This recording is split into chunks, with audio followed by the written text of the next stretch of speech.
Bom dia, pessoal! Todos bem? Como é que vocês estão hoje? Muitos bons dias para todos nós, não é mesmo? Hoje, quarta-feira, dia 12 de novembro, são exatas 11 horas da manhã e nós estamos aqui mais um dia para continuar o estudo do Livro dos Espíritos. Livro dos Espíritos, pessoal. Segundas-feiras estamos estudando o Evangelho e quartas-feiras estamos estudando o Livro dos Espíritos, tá bom? Andamos bem? Tudo isso já, olha só, tudo isso já se passou. 104 páginas. E falta só tudo isso aqui, mas a gente chega lá. Nós temos a eternidade para poder estudar, para poder aprender, para poder evoluir, para poder se renovar. O que importa é a gente não desistir, não importa quais sejam os intempéries do nosso caminho, a ideia é seguir sempre no caminho do bem, no caminho de Jesus, para que possamos alcançar o nosso objetivo principal, que é a nossa evolução, não é mesmo? Então vamos começando mais uma quarta-feira. Primeiro eu quero agradecer a todos vocês que continuam nos apoiando, assistindo o nosso conteúdo. Não se esqueça de deixar teu like e compartilhar o nosso canal. É muito importante, vocês sabem disso, né? Hoje, com o advento da internet, é muito importante que a gente tenha visualizações, que a gente tenha compartilhamentos, que atingimos níveis diferentes de inscritos em nosso canal, para ter certeza de que, devagarzinho, estamos chegando a mais corações necessitados, tá bom? Muito obrigada mais uma vez e vamos começar colocando lá aquela aguinha para quem faz o estudo com a gente, uma aguinha para cada uma das pessoas que estiverem estudando, para que essa equipe espiritual possa estar próximo de vocês, energizando as águas, trazendo aquela fluidez para o seu dia, para tudo aquilo que você vem vivendo. Bom, meus irmãos, então vamos começando daquele jeito que a gente gosta, com aquela oração que vem lá do nosso coração. Me perdoe. Para que a gente possa se aproximar do alto. Senhor Jesus, muito obrigado por mais esta oportunidade de estarmos aqui reunidos em torno de trabalho tão grandioso quanto a este que foi nos trazido da doutrina dos Espíritos. Muito obrigado, Senhor Jesus, por poder estudar esse conteúdo, por poder compreender os ensinamentos que o Senhor, e assim como nosso Pai, nos permitiu ter, nos permitiu conhecer, para que possamos ir pouco a pouco retirando os véus dos nossos olhos, para que possamos pouco a pouco ir desvendando os mistérios entre o céu e a terra e trazendo a nossa razão para a nossa fé, para a nossa construção de um ser renovado. Muito obrigado por todas as oportunidades que você nos permite, Senhor Jesus, junto com o nosso Pai, nosso Deus, para que nós possamos estar sempre na senda evolutiva do progresso. Que a vontade do Pai prevaleça em nossas vidas hoje e todos os dias dela, que assim seja. Bom, semana passada nós estamos no livro segundo, tá? E aí, a semana passada, a gente falou um pouquinho sobre o materialismo, fechando o capítulo 2. E hoje a gente inicia o capítulo 3, que vai falar um pouquinho sobre retorno da vida corpórea à vida espiritual. E aí ele começa no item 1. A alma após a morte, sua individualidade eterna. E na pergunta 149, ele diz: em que se transforma a alma no instante da morte, e aí os espíritos respondem assim: volta a ser espírito, ou seja, retorna ao mundo dos espíritos que ela havia deixado temporariamente. E aí na 150 ele pergunta: a alma conserva a tua individualidade após a morte?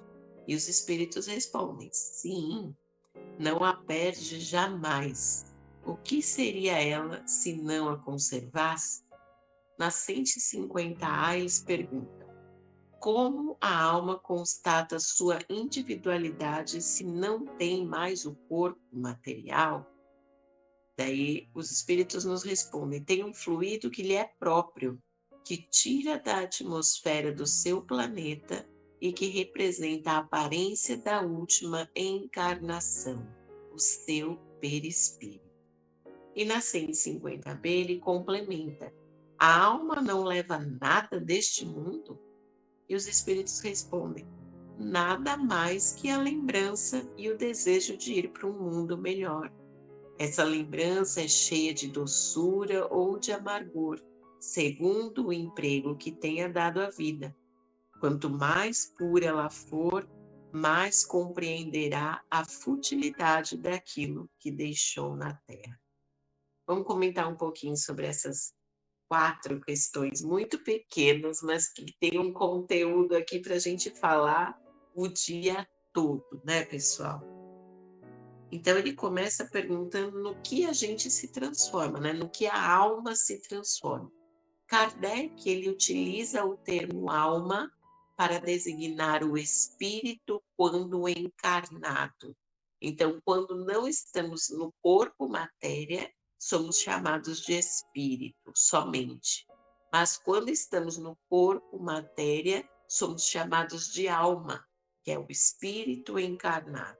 O espírito se veste de uma camada protetora, que o Kardec nos trouxe como perispírito aqui na segunda questão, né? Então, ele se reveste desta camada protetora que é o perispírito e habita um corpo. E nesse momento somos chamados de alma. E quando nós desencarnamos, nós carregamos esse perispírito conosco, mas somos chamados de espírito, tá bom?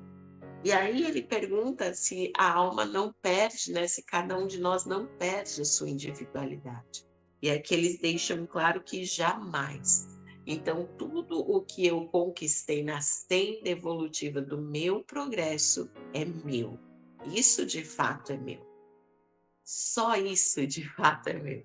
Então, quando eu digo assim, minha casa, meu filho, meu carro, meu emprego, nada disso é meu. Eu estou vivendo esses momentos. Eu estou tendo a oportunidade de viver com o meu filho, né? Com o filho, de criar um filho, de ter uma alma amiga ao meu lado para poder seguir com ela nesta encarnação. Mas esta alma não me pertence. Eu estou dispondo de um automóvel, de um carro que me leva para lá e para cá, que me ajuda com todos os afazeres da minha vida na matéria, mas eu não possuo um carro. Porque no momento da minha morte, no momento do meu desencarne, eu retorno à pátria espiritual e o meu carro não vai comigo. Ele fica aqui na Terra. Então, tudo que nós temos, talvez você já tenha ouvido dizer isso, né? Mas são empréstimos que o Pai nos permite para que possamos alcançar os nossos objetivos desta encarnação.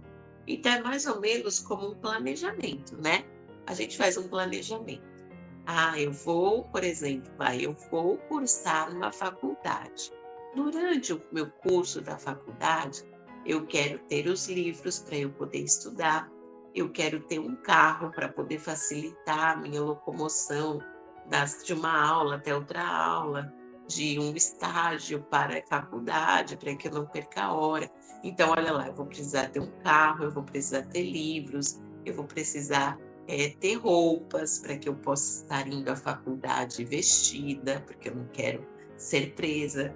Então, é um planejamento que eu faço e durante esse planejamento eu já disponho de ferramentas, eu acho que posso dizer assim, de ferramentas que eu vou utilizar para fazer com que aquele plano dê certo. E a nossa vida é exatamente isso. A gente planeja lá no plano espiritual tudo que vamos executar nesta vida. Então, por exemplo, eu vou lá e converso com o pessoal do planejamento reencarnatório e digo assim: olha, tem alguém que eu preciso rever. Eu preciso reavivar esse laço, eu preciso me aproximar. Eu fiz muito mal para esta pessoa, então eu quero conviver com ela, ter a oportunidade de refazer esses mal entendidos. E aí a espiritualidade lá do planejamento falou assim: "Ah, entendi. Tem mesmo aqui, ó, uma marquinha que você precisa pagar. Então vamos, você não precisa viver com essa pessoa a sua encarnação inteira. Você pode encontrar com ela no momento da sua puberdade, da sua adolescência, e ter um relacionamento com ela e poder acertar tudo isso. Pode ser?" Aí eu falo: pode ser, vamos tentar. Então, colocamos essa coisa no nosso planejamento reencarnatório. E aí vamos desenvolvendo o nosso dia a dia, a nossa vida. Essa pessoa vai entrar em nosso caminho, por isso que nós dizemos que nada é por acaso, né? Tudo está como é necessário e como precisamos. Então, as pessoas que passam pela nossa vida estão lá porque precisam estar. Os acontecimentos estão em nossa vida porque precisam estar. E assim por diante. Então, aqui ele diz que quando morremos, somos chamados de alma. Não, desculpa, senão eu vou confundir a cabeça de todos vocês. Quando morremos, somos chamados de espírito. Enquanto estamos aqui encarnados, somos chamados de alma. Quando morremos, a nossa alma se desprende do nosso corpo, chamada de espírito, e carrega sua individualidade. Ou seja, eu sempre vou ser a Patrícia para quem me conheceu como Patrícia. Como que essas pessoas vão me identificar depois que eu morri? Meu perispírito, que é como se fosse uma roupagem, um molde que eu uso para a proteção do meu espírito, ele se mostra com as características da Patrícia. Então, se uma hora você dissesse, nossa, a Patrícia morreu, mas eu vi ela esses dias aí, ela apareceu para mim, eu vi o espírito da Patrícia. Então, a gente não vê o espírito da Patrícia, a gente vê o perispírito. Obviamente, estou o espírito, mas nós vemos o perispírito da Patrícia porque ela se mostra como ela é, com esses cabelos, com esses olhos grandes, esse nariz grande, essa boca que não para de falar. É assim que eu vou me mostrar quando eu morrer. Obviamente que nós temos, com a nossa evolução, a possibilidade de moldar o nosso espírito para a encarnação que nós nos identificarmos mais, né? Podemos ver muito isso aí nos livros que são trazidos.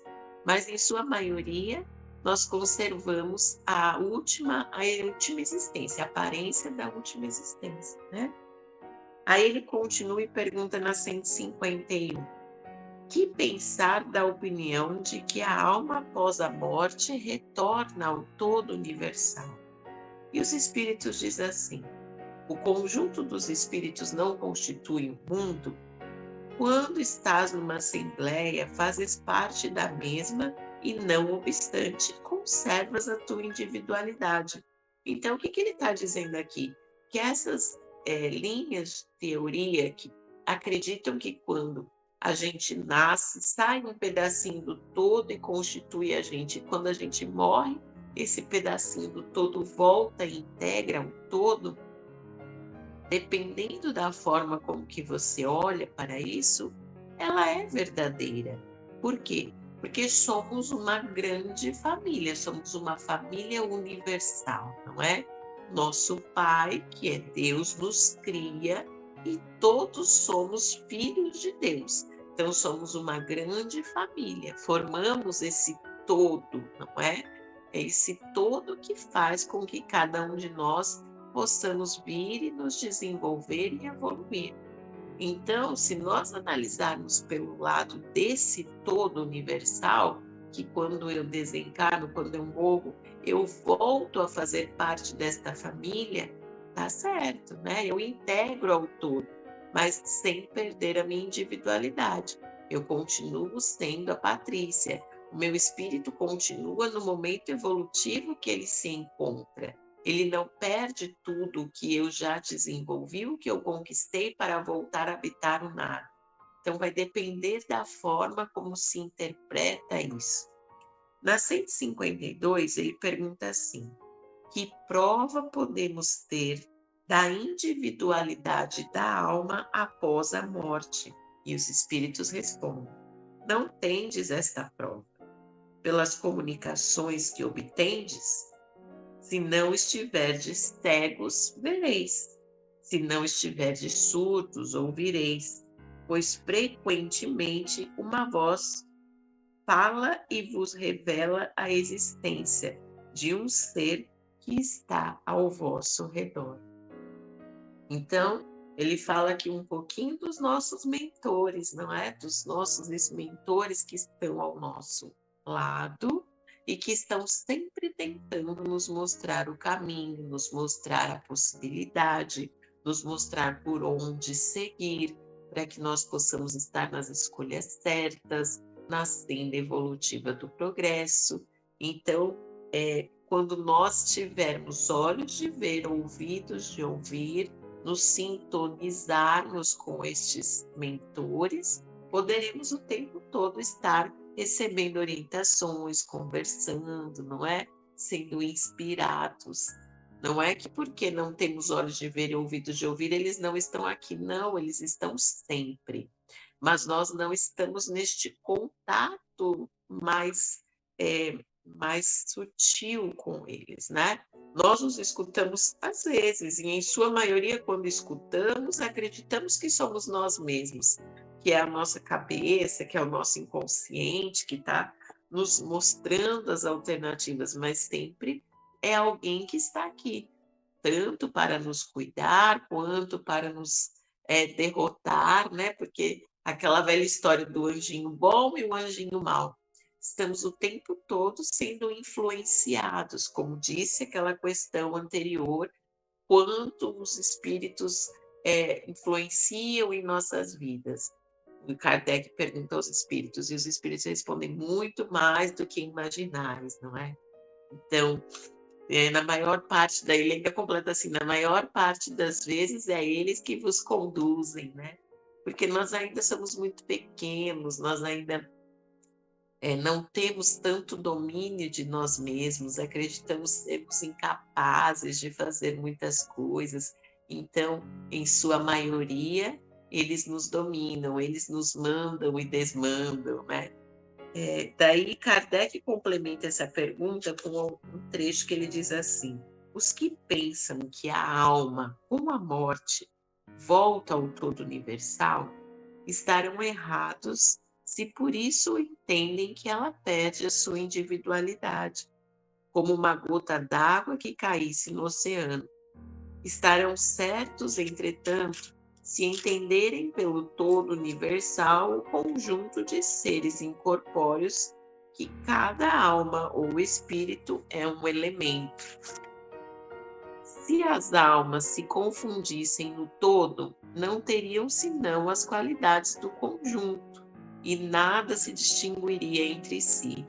Não teriam inteligência, nem qualidades próprias. Entretanto, em todas as comunicações, elas revelam a consciência do eu e uma vontade distinta.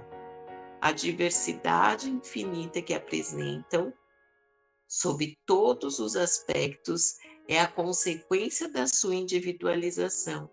Se não houvesse após a morte, senão o que se chama o grande todo, absorvendo todas as individualidades, esse todo seria homogêneo, e então as comunicações recebidas do mundo invisível seriam todas idênticas.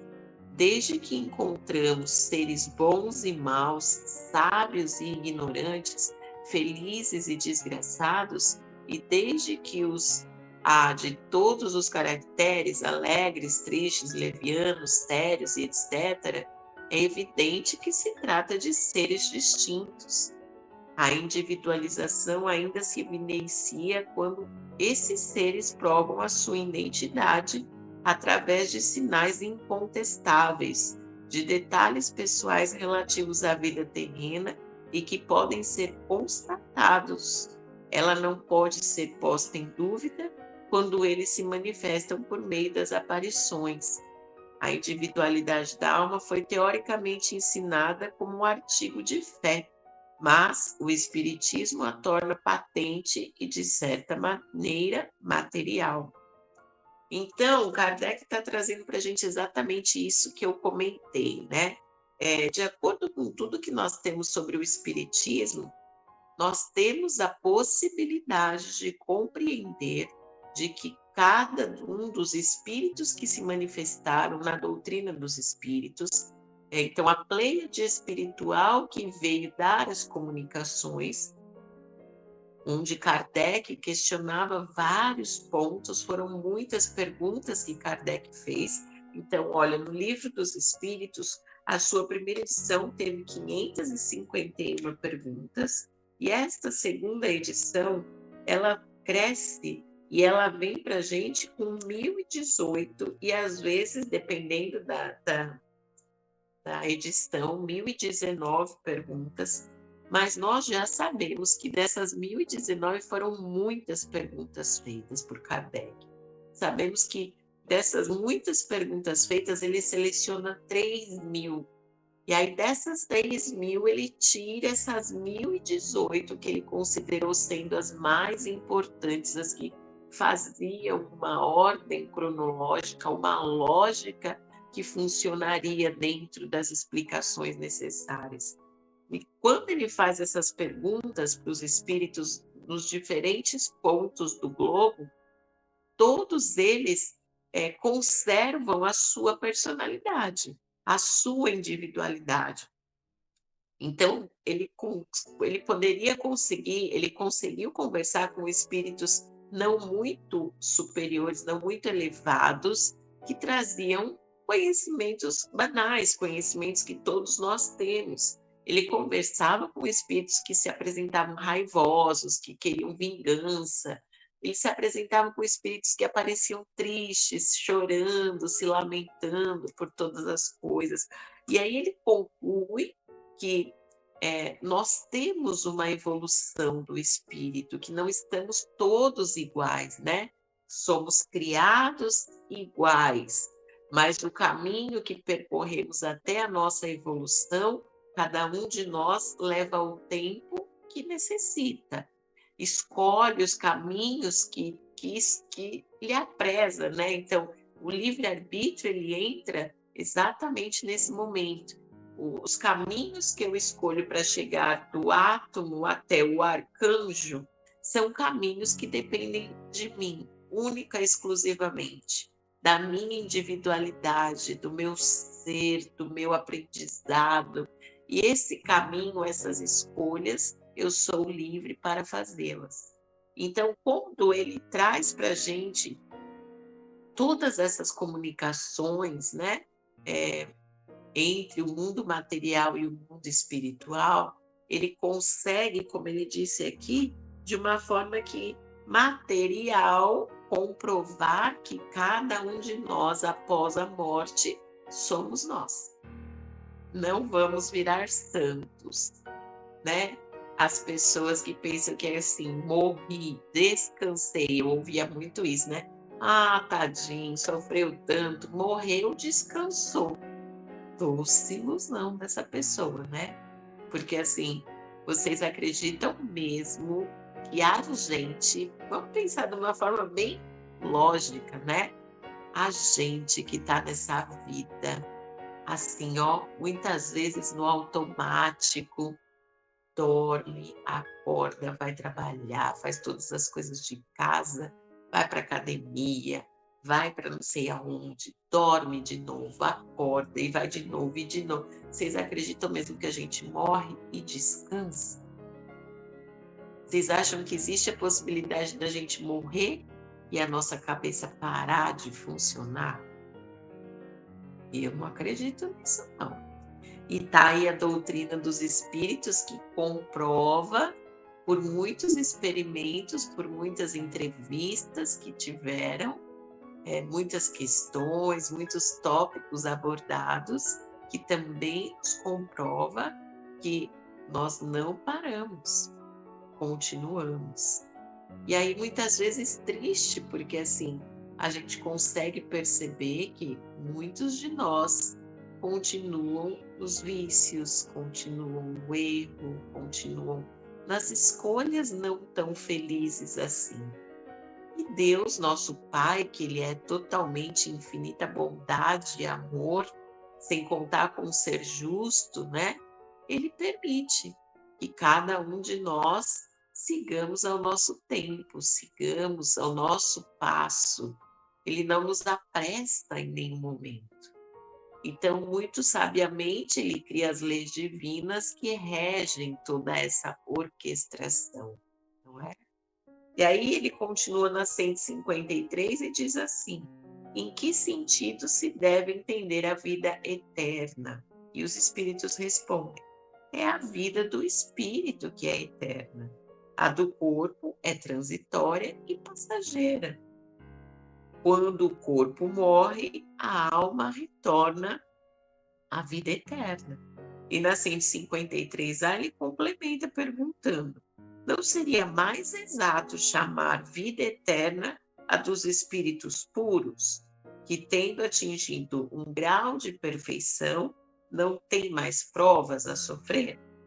Aí os espíritos respondem: esta é a felicidade eterna.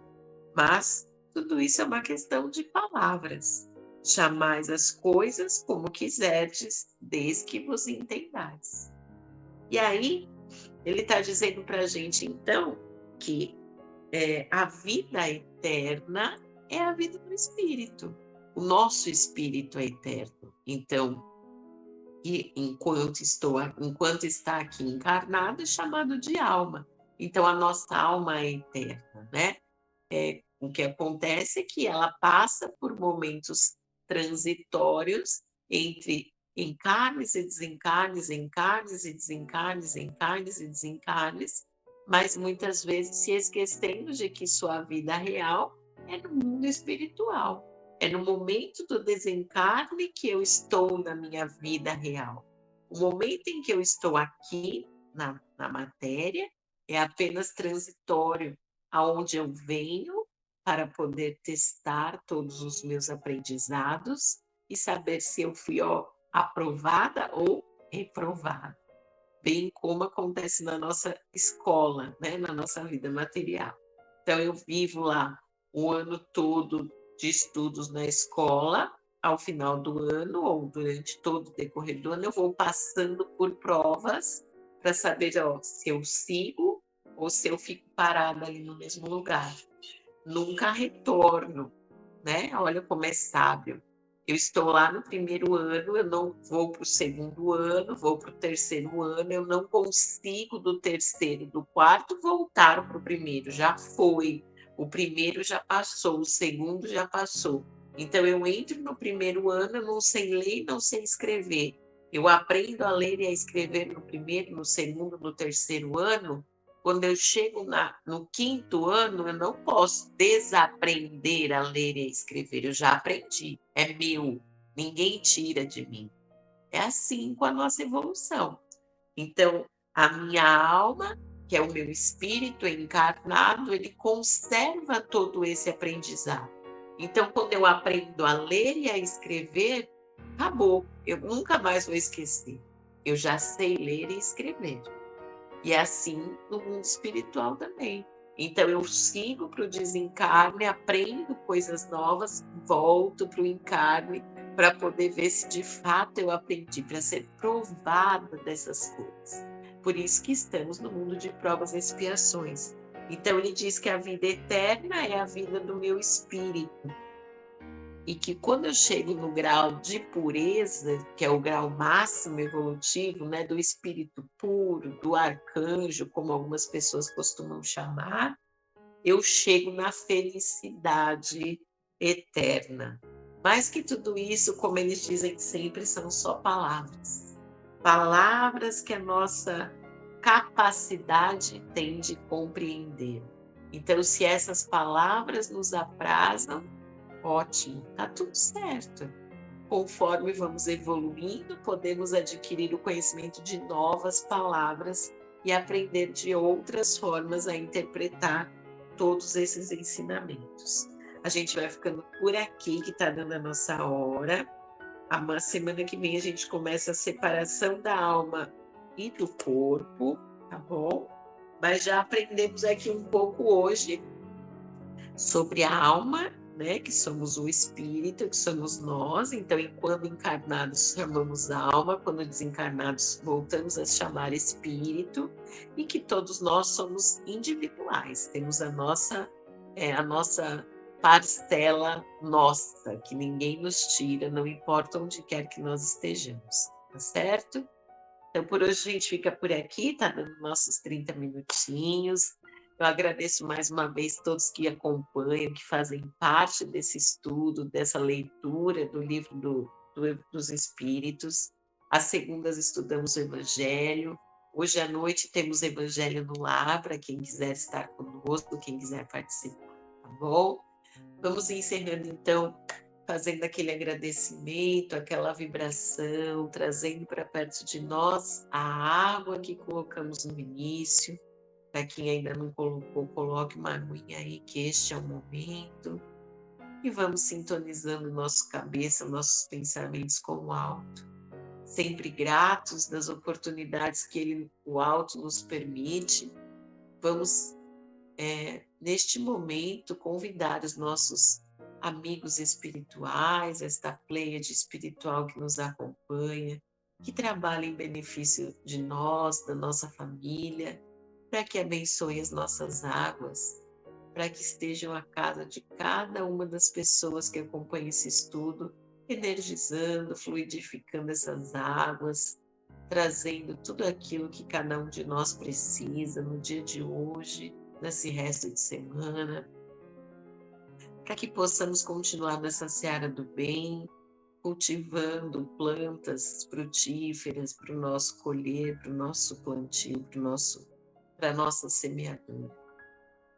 Senhor, aproveito e solicito encarecidamente que o Senhor expanda todas essas benesses que estamos recebendo a toda a nossa casa, a toda a nossa família, a todos os nossos vizinhos, aos nossos companheiros de vivência, a nossa rua, nosso bairro, a nossa cidade, ao nosso estado, ao nosso país.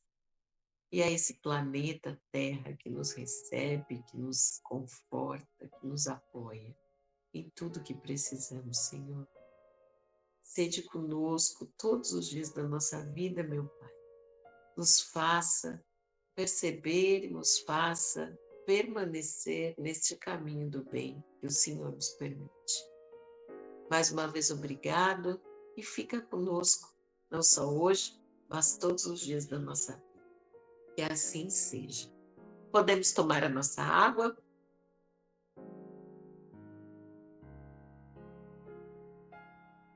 Me perdoem, mas a minha xicrinha sumiu. Tá uma bagunça aqui em casa, vocês não têm ideia. E então eu estou tomando na garrafa. Mais uma vez, muito obrigado por vocês estarem conosco. Compartilha aí, deixa o teu like, tá bom? E como eu falo, todos os nossos encontros, um beijo, um abraço e ó, a gente se encontra por aí, sem sombra de dúvidas. Uma ótima quarta-feira, pessoal. Encontro com vocês mais tarde no Evangelho no Lar, tá? Tchau, tchau.